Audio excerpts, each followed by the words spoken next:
Kiss একসাথে দিবেন সত্যি?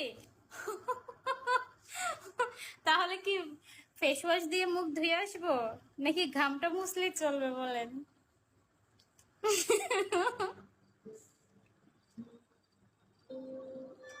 Welcome everyone. রেহেতে বেবি তোমার সত্যি জোশ লাগছে তাই?